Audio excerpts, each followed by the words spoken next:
Hello, my dear student. Welcome to our YouTube channel, Vigyanis. I'm Akansha Shekhawat and I'm your chemistry educator at Vigyanis.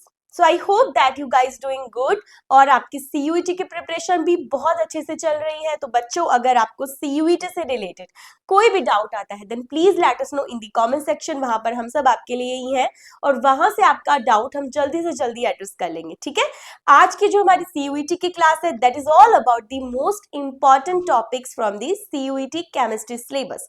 तो complete syllabus में से जो most important topic है जो आपको बिल्कुल भी स्किप नहीं करने, क्यों? क्योंकि वो आपको दिलाने वाले हैं 250 में से 250 नंबर, राइट? तो आपको ये वीडियो लास्ट तक बिल्कुल देखनी है, शेयर करनी है अपने फ्रेंड्स के साथ में। ठीक है, तो लेट्स स्टार्ट द क्लास बच्चों।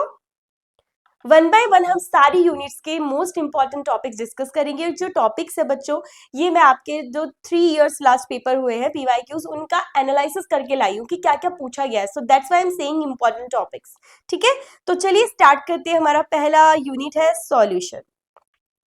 अब सॉल्यूशन में से क्या क्या पूछा जाता है? Type of solutions. ठीक है, कि टाइप ऑफ सॉल्यूशन में gases solution, liquid solution, solid solution, और उसमें से आने वाले क्या होगा कि मीडियम बताइए, गैसेस मीडियम है, राइट, और लिक्विड मीडियम है। तो इस तरीके से आपसे पूछा जाएगा, गैसेस, लिक्विड और सॉलिड सॉल्यूशन में टाइप्स पूछे जाएंगे आपसे।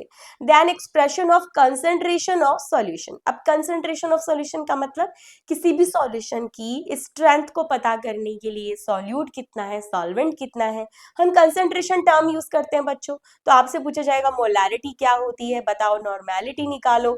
ठीक है, देन आपसे पूछा जाएगा molality, mole fraction, mass by percent. तो ये सारी कंसंट्रेशन टर्म आपसे पूछी जाएंगी, very important. Positive and negative deviation, कौन सा सॉल्यूशन मिक्सचर शो कर रहा है, ये आपसे पूछा जाएगा, वेरी वेरी इंपॉर्टेंट है। कॉलिगेटिव प्रॉपर्टी जितनी भी होती है उन सब के फॉर्मूलाज आपसे पूछे जाएंगे, न्यूमेरिकल में ये क्वेश्चन आने वाला है। और यहाँ पे आप डिटर्मिनेशन ऑफ मॉलिक्यूलर मास यानी मॉलिक्यूलर मास भी फाइंड आउट आप कर सकते हो। और कॉलिगेटिव प्रॉपर्टीज में आपको एक और क्वेश्चन पूछा जाएगा, मास ऑफ सॉल्यूट। तो आप फॉर्मूला का यूज करके मास ऑफ सॉल्यूट भी फाइंड आउट आपको करना है। ठीक है, देन डिटर्मिनेशन ऑफ हो गया एबनॉर्मल मॉलिक्यूलर मास कैसे निकालेंगे, वॉन्ट ऑफ फैक्टर आई कैसे निकालेंगे, आइटा। Then osmotic pressure pi that is equals to CRT। तो ऑस्मोटिक प्रेशर क्या होता है, एक फॉर्मूला दिया हुआ है, तो उसका ऑस्मोटिक प्रेशर निकालिए, दैट आप इस फॉर्मूला से कर सकते हैं। अब इसमें कंसंट्रेशन भी आपसे पूछा जा सकता है और पूछा गया है पेपर्स में। ठीक है, सो बच्चों that's it from the unit first most important topic. चलिए तो हम यूनिट सेकंड में चलते हैं, इलेक्ट्रोकेमिस्ट्री। फिजिकल केमिस्ट्री का सेकंड चैप्टर है। अब यहाँ पे आपसे पूछा जाएगा what is EMF of the cell, standard electron potential आपसे पूछा जाएगा, जिसमें कि बेसिकली रिडक्शन पोटेंशियल आपसे पूछा जाता है, Nernst equation and its application to chemical cell, कि हम ई स्टैंडर्ड जो EMF होता है स्टैंडर्ड कंडीशन में, ये हम कैसे फाइंड आउट करते हैं, नैनसेट इक्वेशन से। नॉर्मली हम कर सकते हैं ई कैथोड माइनस ई एनोड, राइट। तो जो सेल होगा उसके अंदर आप जानते हो कैथोड एनोड का पूरा सेटअप होता है हमारा इलेक्ट्रोकेमिकल सेल का। Then relation between the delta G and NFE, तो माइनस NFE नॉट सेल करके, दैट इज ऑल्सो इंपॉर्टेंट। तो यहाँ पे बेसिकली न्यूमेरिकल्स बहुत होंगे, है ना। इलेक्ट्रोकेमिस्ट्री में से न्यूमेरिकल बहुत ज्यादा आपसे पूछे जाते हैं। देन इस कंडक्टिविटी में मोलर कंडक्टिविटी, इक्विवेलेंट कंडक्टिविटी क्या होती है, और इसका रिलेशन विद द डाइल्यूशन यानी कंसंट्रेशन के साथ इसका क्या रिलेशन है। तो कॉलराउश लॉ ये कवर करेगा, दैट इज दी जो कंडक्टेंस होती है, molar conductance, equivalent conductance at the infinite dilution, right, infinite dilution. तो ये जो होती है हम निकालते थे इनफाइनाइट करके, तो that is also from Kohlrausch law. Then electrolysis और लॉ ऑफ इलेक्ट्रोलाइसिस की आइडिया, मतलब कि आपको ये पता होना चाहिए, first law of electrolysis, first law of Faraday, second law of Faraday of electrolysis होता है, जिसमें कि आप मास फाइंड आउट करते हो of the deposited material at cathode, ये आप फाइंड आउट करते हो मास। देन सेल क्या होते हैं, कितने टाइप के, इलेक्ट्रोलाइटिक हो गया, गैल्वेनिक सेल हो गया, lead accumulator, then fuel cell, very very important बच्चों। और इसका जो क्वेश्चन है ये बहुत सारे क्वेश्चन एग्जाम में आया है, क्योंकि जो एक स्पेस मिशन था नासा ने, उसके अंदर जो सेल यूज किया है that is fuel cell, H2O2 वाला। तो इस पे बहुत क्वेश्चन आया, दैट मीन्स ये बहुत इंपॉर्टेंट हो जाता है। Electrochemical series and its application, electrochemical series क्या होती है, आप जानते हो, मेटल्स को उनके रिडक्शन पोटेंशियल के बेसिस पे एक इंक्रीजिंग ऑर्डर में प्लेस किया जाता है, जिससे कि आप मेटल की रिएक्टिविटी बता सकते हो कि कौन सा मेटल रिएक्टिव है, कौन सा कम रिएक्टिव है, कौन सा ज्यादा रिएक्टिव है, राइट। और डिस्प्लेसमेंट रिएक्शन आपने सुना होगा, उसमें भी इलेक्ट्रोकेमिकल सीरीज ही काम आती है, कौन सा मेटल किस सॉल्ट में से उसको डिस्प्लेस कर पाता है या नहीं, ठीक है। तो दैट्स फ्रॉम इलेक्ट्रोकेमिस्ट्री। अब हम आगे चलते हैं unit 3, that is chemical kinetics. तो बच्चों केमिकल काइनेटिक्स, अब इसके अंदर है rate of reaction, rate constant and their unit. Rate of reaction क्या होती है, रेट कांस्टेंट के क्या होता है, इसकी यूनिट क्या होती है। अब जो यूनिट है, by this is important ma'am, because unit के बेस पे आप बता सकते हो कि रेट ऑफ रिएक्शन क्या है, मतलब ऑर्डर ऑफ रिएक्शन क्या है। अगर फर्स्ट ऑर्डर है, जीरो ऑर्डर है, सेकंड ऑर्डर है, तो यूनिट देख के बच्चों आप आइडेंटिफाई कर सकते हो, ठीक है। सो दैट्स वाई आपको रटना नहीं पड़ेगा, आप इजीली फाइंड आउट कर सकते हो। Now order and molecularity of the reaction, very very important, कि फर्स्ट ऑर्डर है, सेकंड ऑर्डर है, what is the molecularity of the reaction. Then rate law for zero order, इसका रेट लॉ क्या होगा, के फाइंड आउट करते हैं। Then first order के लिए फाइंड आउट करते हैं, राइट। देन हाफ लाइफ भी बहुत इंपॉर्टेंट है। हाफ लाइफ टी हाफ होता है ना, जब हम जीरो ऑर्डर के लिए निकालते हैं, फर्स्ट ऑर्डर के लिए निकालते हैं। Activation energy, Arrhenius equation, Arrhenius equation होती है ना हमारी, k is equal to A e minus epsilon A upon R T, ठीक है। तो ये जो एक्टिवेशन एनर्जी है हम फाइंड आउट कर सकते हैं by using this Arrhenius equation. तो ये बहुत ज्यादा इंपॉर्टेंट है, जितने भी ये पॉइंट है सारे के सारे इंपॉर्टेंट है फॉर केमिकल काइनेटिक्स। अब देखो बच्चों, क्या ये मोस्ट इंपॉर्टेंट टॉपिक्स तो हैं, लेकिन अब ये नहीं होता ना कि सारे के सारे एग्जाम में, तो एग्जामिनर उस साल में तो इसमें से 2 या 3 चीजें कुछ भी पूछ सकता है। तो ये हो गए मोस्ट इंपॉर्टेंट, इनमें से कुछ भी पूछ सकता है, ठीक है। चलिए आगे चलते हैं, unit 4, that is D and F block element. D and F block element में जो आपसे पूछा जाएगा, द मोस्ट इंपॉर्टेंट, एक तो जनरल इंट्रोडक्शन ही होता क्या है, इलेक्ट्रॉनिक कॉन्फ़िगरेशन इंपॉर्टेंट है, कि किसी भी मेटल का आपसे इलेक्ट्रॉनिक कॉन्फ़िगरेशन ही पूछ लिया, ठीक है। कुछ नॉर्मल होते हैं, कुछ अब नॉर्मल होते हैं, और बेसिकली वो अब नॉर्मल ही पूछेगा, जैसे क्रोमियम हो गया, ठीक है, प्लैटिनम हो गया, तो ये हो गया। Then general trend in the properties, तो इन दी प्रॉपर्टीज लाइक इनकी आयनाइजेशन एंथैल्पी क्या है, मेटेलिक कैरेक्टर का ऑर्डर क्या है, ठीक है, ऑक्सीडेशन स्टेट क्या है, आयनिक रिडाई क्या है, कलर कैसे शो करते हैं, कैटालाइटिक प्रॉपर्टी। अब कैटालाइटिक प्रॉपर्टी ट्रांजिशन मेटल बहुत ज्यादा शो करते हैं, वेरी वेरी इंपॉर्टेंट। आपने जितने भी प्रोसेस, हैबर प्रोसेस हो गया, अमोनिया बनाने का प्रोसेस होता है, कि बहुत सारी रिएक्शन है जिसमें कि जैसे कि हाइड्रोजिनेशन होता है ना, वेजिटेबल ऑयल को घी में कन्वर्ट करते हैं। तो इसमें हम देखते हैं nickel, iron, platinum, palladium, these all are the metals, they act as a catalyst, तो बहुत इंपॉर्टेंट है। Magnetic properties, spin only magnetic moment पूछा जाता है। लैंथेनाइट्स, एक्टिनाइट्स का कॉन्ट्रैक्शन, इलेक्ट्रॉनिक कॉन्फ़िगरेशन पूछ लेते हैं डायरेक्ट। ऑक्सीडेशन स्टेट पूछ लेते हैं कि बताओ कौन सी जर्नल ऑक्सीडेशन स्टेट शो कर रहे हैं, तो +3 शो करते हैं दोनों। देन कॉन्ट्रैक्शन का रीजन पूछते हैं कि what is the reason of lanthanide contraction, ठीक है, स्क्रीनिंग इफेक्ट शो कर रहा है, क्या कर रहा है, जो भी है। सो दैट्स इट, ये हो गया हमारा यूनिट 4 इनऑर्गेनिक का। देन आते हैं हम यूनिट 5 पे, दैट इज कोऑर्डिनेशन कंपाउंड। बच्चों coordination compound favourite topic of the students. Coordination compound क्या होते हैं, इंट्रोडक्शन उनका, उनकी बॉन्डिंग। हम बॉन्डिंग मतलब ये स्टार्ट करेंगे हम वर्नर्स थ्योरी से। तो वर्नर्स थ्योरी हो गया जिसमें primary valency, secondary valency exact पूछा गया है कि what is the primary valency of this complex, what is the secondary valency of this complex, ठीक है। तो ये आपसे पूछा जाता है। देन लिगेंड्स क्या होते हैं, कोऑर्डिनेशन नंबर क्या होता है, कलर कैसे शो कर रहे हैं, स्पिन ऑनली मैग्नेटिक मूवमेंट क्या होगा एग्जैक्टली। तो फॉर्मूला के अलावा भी हम फाइंड आउट कर सकते हैं, छोटी सी ट्रिक होती है, तो वो मैं आपसे जरूर शेयर करूंगी जब हमारी क्लासेस स्टार्ट हो जाएंगी। Then hybridization, VBT, valency band theory में जब हम हाइब्रिडाइजेशन फाइंड आउट करते हैं, तो बताइए उसका sp3 है, sp3d है, sp2d है और dsp2 है, ठीक है, इस तरीके से। और शेप कौन सी है, कौन सी ऑक्टाहेड्रल है, टेट्राहेड्रल है, स्क्वायर प्लेनर है, ये सब आपसे पूछा जाता है। आईपैक नॉमेनक्लेचर, कोऑर्डिनेशन कंपाउंड है उसका आईपैक नॉमेनक्लेचर पूछा जाएगा। बॉन्डिंग में वीबीटी हो गई, सीएफटी हो गई, ठीक है। स्टीरियो आइसोमेरिज्म इसमें पूछते हैं, सिस ट्रांस कौन से शो करते हैं। Importance is not important that. तो यहाँ तक आपको ये सारे टॉपिक आपको कंप्लीट पढ़ के जाने हैं, बिल्कुल भी स्किप नहीं करने। Then halo alkene and halo arenes. तो हेलो एल्कीन और हेलो एरीन्स की हम बात करते हैं। तो आयुपैक नॉमेनक्लेचर बच्चों, ठीक है, ये तो आपको करना ही करना है। ऑर्गेनिक स्टार्ट हो चुकी है, तो ऑर्गेनिक के अंदर हम आयुपैक तो बिल्कुल स्किप नहीं कर सकते, ये तो आपको सबका करना है। Then method of preparation of halo alkene halo arene, कैसे बनाओगे। Reactivity for SN1 and SN2, SN1 SN2 को घोल के पी जाओ, इसकी रिएक्टिविटी, इसकी स्टीरियो केमिस्ट्री, ये पूछा जाएगा आपसे 100% कि कौन से अल्काइल हैलाइड ज्यादा रिएक्टिव है इन SN1, इन SN2, क्या स्टीरियो है, रेसिमाइजेशन हुआ है या इन्वर्जन हुआ है, ठीक है।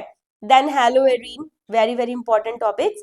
हेलोएरीन का नेचर क्या होता है, सब्स्टिट्यूशन रिएक्शन शो करती है। डायरेक्टिव इन्फ्लुएंस क्या होता है हेलोएरीन का, कि जो आने वाला इलेक्ट्रोफाइल है, अब हेलोएरीन्स होती है ये, आने वाला इलेक्ट्रोफाइल है वो आकर कौन सी पोजीशन पे जुड़ेगी, ऑर्थो मेटा पैरा में से कहाँ जुड़ेगा, that is the directive influence, ठीक है। तो ये हो गया इसका, और ये हो गया कुछ कॉमन यूजेस, जैसे DDT हो गया, हाइड्रोफ्रोम हो गया, तो इनके क्या यूज होते हैं हमारे एनवायरमेंट में और इनका क्या इफेक्ट होता है, क्या ये हार्मफुल होते हैं।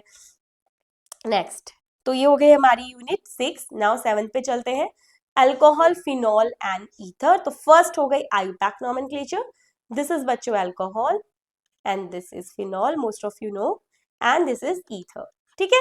तो इनकी भी हमें मेथड ऑफ प्रिपरेशन पढ़नी है, किस तरीके से बनाना है। देन रिएक्शन कौन कौन सी ये लोग शो करते, तीनों के तीन। आइडेंटिफिकेशन, यानी कि प्राइमरी सेकेंडरी टर्शरी अल्कोहल को आप कैसे फाइंड आउट करोगे, कैसे आइडेंटिफाई करोगे, कौन सा टेस्ट आप यूज करोगे, दैट इज लुकास टेस्ट, ये हम यहाँ पे यूज करते हैं। Then acidic nature of alcohol and phenol, कौन ज्यादा एसिडिक है, कौन कम एसिडिक है। Reaction of ether with HR, तो ये तो बहुत इंपॉर्टेंट है और 2 से 3 बार, 3 ही बार पेपर हुआ है, ऑलमोस्ट सब में पूछा है कि ईथर में से, ये आपसे बेसिकली बहुत ज्यादा इंपॉर्टेंट हो जाता है, ये पूछते हैं आपसे ईथर में। देन इलेक्ट्रोफिलिक सब्स्टिट्यूशन रिएक्शन, जो कि हमारा फिनॉल देता है, जैसे ब्रोमिनेशन, हेलोजिनेशन, नाइट्रेशन। ऑलराइट, तो ये थी हमारी यूनिट 7 चैप्टर। अब हम चलते हैं 8 चैप्टर पे, that is aldehyde, that is RCHO, ketone RCOR and acid RCOH। इसके बारे में द मोस्ट इंपॉर्टेंट टॉपिक्स क्या क्या है, कि एक तो इनका आयुपैक नॉमेनक्लेचर हमें पता करना है, method of preparation, then chemical reaction, carbonyl compound कौन सी केमिकल रिएक्शन देते हैं तो आपको पता है, न्यूक्लियोफिलिक एडिशन रिएक्शंस देते हैं, इसकी मैकेनिज्म आपको पढ़नी है। रिएक्टिविटी एल्डिहाइड में कैसे होती है अल्फा हाइड्रोजन की। कंडेंसेशन रिएक्शन में आपको पढ़ना है एल्डोल एंड कैनिजारो, ठीक है। अब देखो इस चैप्टर में जितनी भी नेम रिएक्शन है बच्चों, बिल्कुल मत छोड़ना, क्योंकि जो मैचिंग टाइप क्वेश्चन है वो आते ही आते हैं, आपको नेम रिएक्शन देंगे और आपको देखेंगे प्रोडक्ट क्या बन रहा है, किससे रिलेटेड है ये नेम रिएक्शन, ठीक है। जो टेस्ट दिए रहे हैं एल्डिहाइड एंड कीटोन, जैसे टॉलन हो गया, फैलिन हो गया, बेंटिक सॉल्यूशन हो गया, तो इस टेस्ट के बारे में कि कौन से कैसे होता है, कौन से रिएजेंट यूज लिए जाते हैं, क्या बनता है, किस लिए करते हैं टेस्ट, ठीक है, सब कुछ। रिडक्शन ऑफ कार्बोनाइल कंपाउंड, अब कार्बोनाइल कंपाउंड का आप रिडक्शन करोगे तो अल्कोहल बनेगा या एल्केन बनेगा, तो लिथियम एल्यूमिनियम हाइड्राइड लोगे या सोडियम बोरोहाइड्राइड, ये लीड रिड्यूसिंग एजेंट है। तो और अगर आप क्लीमेंसन रिडक्शन करोगे वो भी आपसे पूछा गया है, वुल्फ किश्नर रिडक्शन भी आपसे पूछा गया है। अब आया कार्बोक्सिलिक एसिड, आयुपैक इसका हमें करना है। एसिडिक नेचर, इसका एसिडिक ऑर्डर की स्ट्रेंथ पूछते हैं, मेथड ऑफ प्रिपरेशन कैसे बनाएंगे, और chemical reaction, Kolbe's electrolysis, sodium decarboxylation of acid, तो ये सारी रिएक्शन होती है। 8 चैप्टर डन, क्लियर। चलो तो 9 पे चलते हैं, दैट इज एमाइंस। एमाइंस की बात करें तो बच्चों आयुपैक नॉमेनक्लेचर से स्टार्ट करेंगे, देन क्लासिफिकेशन, 1 डिग्री एमाइन कौन सी है, 2 डिग्री कौन सी है, 3 डिग्री कौन सी है, how you can identify them, method of preparation कैसे बनाएंगे हम एनालिन को। अब एमाइंस तो एलिफेटिक भी होगी, एरोमेटिक भी होगी, और एरोमेटिक को आप जानते हो क्या कहते हैं, एनिलीन, और एलिफेटिक तो एलिफेटिक ही होती है, simple amines. Now identification of primary secondary tertiary amine, इसका कौन सा टेस्ट होता है जो हम यूज करते हैं। देन डायज़ोनियम सॉल्ट, उसकी preparation, chemical reaction, coupling reaction show करती है, ये most important. Then Friedel Crafts reaction, अगर एमाइंस नहीं देती तो क्यों नहीं देती, दिस क्वेश्चन अभी पूछा भी गया है। एंड अमोनोलाइसिस, तो these are the most important topic जहां पर आपका क्वेश्चन आएंगे, ठीक है। नाउ अब हम चलते हैं हमारे बच्चों लास्ट चैप्टर में, दैट इज बायोमोलिक्यूल। अब ये बायोमोलिक्यूल बहुत ही अच्छा चैप्टर होता है। इसमें क्या होता है, बेसिकली प्रोटीन्स, वाइटामिन्स, कार्बोहाइड्रेट, यही पूछते हैं। तो कार्बोहाइड्रेट में जो होगा classification between monosaccharides, disaccharides and oligosaccharides, ठीक है, पॉलीसैकेराइड्स, ये क्या होते हैं। तो जो मोनोसैकेराइड्स होते हैं जिनमें एक ही यूनिट होती है, like glucose and fructose, C6H12O6, ठीक है, और ये ओपन चेन में भी होते हैं, ये साइक्लिक स्ट्रक्चर में भी एग्जिस्ट करते हैं। देन जो ओलिगोसैकेराइड्स होते हैं जिसमें एक से ज्यादा यूनिट होते हैं, जैसे sucrose, lactose, maltose, these are disaccharides. Polysaccharide जिनकी पॉलीमर होते हैं, बहुत सारी यूनिट से मिलके बनते हैं, an molecule, that is starch, cellulose, glycogen, इन सब के बारे में आपसे पूछा जा सकता है। प्रोटीन की एलिमेंट्री आइडिया की, अमीनो एसिड क्या है, पेप्टाइड बॉन्ड क्या है, पॉलीपेप्टाइड क्या होते हैं। देन स्ट्रक्चर ऑफ प्रोटीन कि primary, secondary and tertiary structure या क्वाटरनरी स्ट्रक्चर में किस किस टाइप के बॉन्ड एग्जिस्ट करते हैं, ये बहुत इंपॉर्टेंट है, very very important in protein only. Then vitamin का क्लासिफिकेशन एंड डेफिशिएंसी। अब एंजाइम में भी ये पूछ सकते हैं कि एंजाइम किससे मिलके बनते हैं, या स्टेटमेंट वाइज क्वेश्चन पूछते हैं। देन क्लासिफिकेशन एफिशिएंसी, ये बहुत इंपॉर्टेंट है, आपको एक टेबल दी जाएगी जिसमें आपको मैच करना पड़ेगा। यहाँ पे वाइटामिन लिखे होंगे A B C D E K, और दूसरी साइड में डिजीज लिखे होंगे, आपको मैच करना है किस वाइटामिन की कमी से कौन सी डिजीज होती है, ठीक है। Nucleic acid, DNA and RNA में कौन सी शुगर प्रेजेंट होती है, शुगर और नाइट्रोजनस बेस से मिलके बनते हैं। तो डीएनए में और आरएनए में कौन सी बेस, कौन सी शुगर प्रेजेंट होती है, ये आपसे पूछते हैं। Then zwitterion, zwitterion कौन बनाता है, एमिनो एसिड, तो उसमें उसकी नेचर क्या होता है, एसिडिक या बेसिक, डिपेंड करेगा कौन सा एमिनो एसिड है। तो ये सब हो गए आपके बहुत ज्यादा important topics from the biomolecule chapter, ठीक है, डन। सो दैट्स इट बच्चों, आई होप आपको ये सारी चीजें हेल्पफुल हो आपको समझने में टॉपिक्स के लिए, ठीक है। तो this is our Telegram channel, आप इसको ज्वाइन कर लीजिए, फॉलो कर लीजिए, और इसका लिंक आपको डिस्क्रिप्शन बॉक्स में भी मिलेगा, क्योंकि यहाँ पे आपको मिलने वाला है free content for this CUET। जो भी हम यहाँ पे वीडियोस लेके आ रहे हैं उसकी PDF आपको वहाँ पे मिल जाएगी, ठीक है। तो अपने फ्रेंड्स को भी आपको शेयर करना है सबके साथ में। Now thank you so much for watching, that's it for today's, और आई होप कि आपको ये वीडियो हेल्पफुल लगी हो, ठीक है, CUET प्रिपरेशन में आपको हेल्प हो, क्योंकि अब स्टार्ट कर दी है। अगर आपने अभी तक नहीं स्टार्ट की तो जल्दी जल्दी स्टार्ट कर दीजिए प्रिपरेशन, और सब्सक्राइब कर लीजिए हमारा विज्ञानी, क्योंकि यहाँ पर आपको मिलने वाला है CUET से रिलेटेड सारा कंटेंट बच्चों, ठीक है। और शेयर करना है, लाइक करना है, आपको वीडियो अच्छी लगी तो कॉमेंट करना है, कॉमेंट सेक्शन में बताना है कि वीडियो कैसी लगी, और कोई भी डाउट हो आप कमेंट सेक्शन में लिख के बता दीजिए, we are here for you, ठीक है। So all the best बच्चों for your preparation. Thank you so much. Bye bye. Have a good day. Take care.